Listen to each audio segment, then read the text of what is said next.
La parole est à Monsieur Régis Juanico. Merci Monsieur le Président, Madame la Ministre des Sports.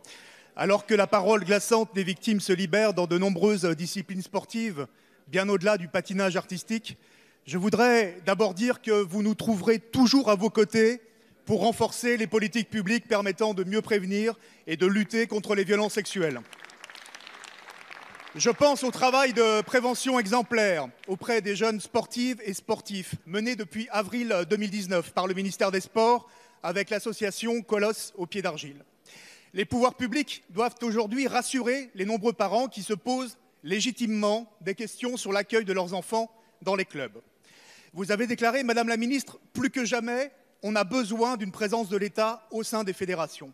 Je partage ce point de vue. Nous avons besoin d'un État fort dans le sport, dans ses missions de régulation et de contrôle, pour veiller notamment à l'intégrité morale et physique des sportifs.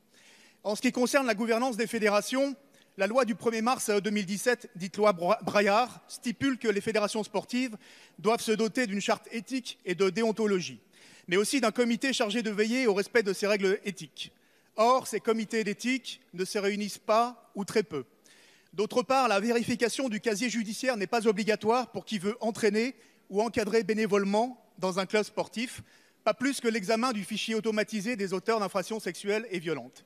Si nous voulons pouvoir contrôler les antécédents des bénévoles encadrants, il y a nécessité de faire évoluer la loi rapidement. Pouvez-vous nous assurer que la loi Sport et Société sera bien examinée en 2020 ? Enfin, pour un contrôle effectif des quelques 300 000 clubs sportifs dans nos territoires, nous avons besoin d'agents de l'État disponibles pour réaliser ce travail de proximité. Les 1600 conseillers techniques et sportifs, d'abord, à condition qu'ils restent bien des agents de l'État, mais aussi les personnels jeunesse et sport des services déconcentrés. Or, ces derniers vont être absorbés par l'Éducation nationale à partir de juin, avec pour mission principale le service national universel. Madame la Ministre, pouvez-vous nous garantir que des moyens humains suffisants seront bien mobilisés au niveau de l'État sur la question des violences sexuelles dans le sport ?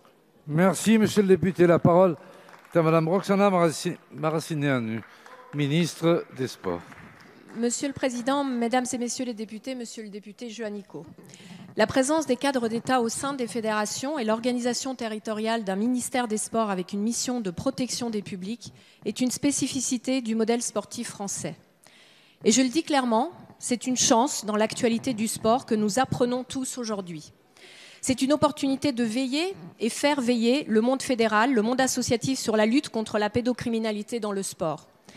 Vous vous doutez bien que les témoignages des victimes, leur gravité, leur nombre, leur persistance dans le temps et l'impunité dans laquelle ces crimes se sont déroulés sont aussi choquants et bouleversants pour le grand public, pour le mouvement sportif que pour l'État et ses agents et les agents de mon ministère précisément que je remercie pour la mobilisation en urgence sur la parole qui se libère chaque jour.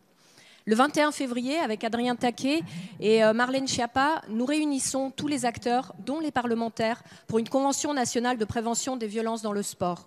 Car la pédocriminalité n'est pas un sujet spécifique au sport. Un enfant sur 5 en est victime en Europe et le sport doit apporter sa pierre à l'édifice d'une société plus sûre pour nos enfants. Au-delà de la mobilisation des fonctionnaires, tout le monde doit s'approprier cette vigilance de chaque instant et le pilotage des actions à mener main dans la main avec les collectivités et le mouvement sportif.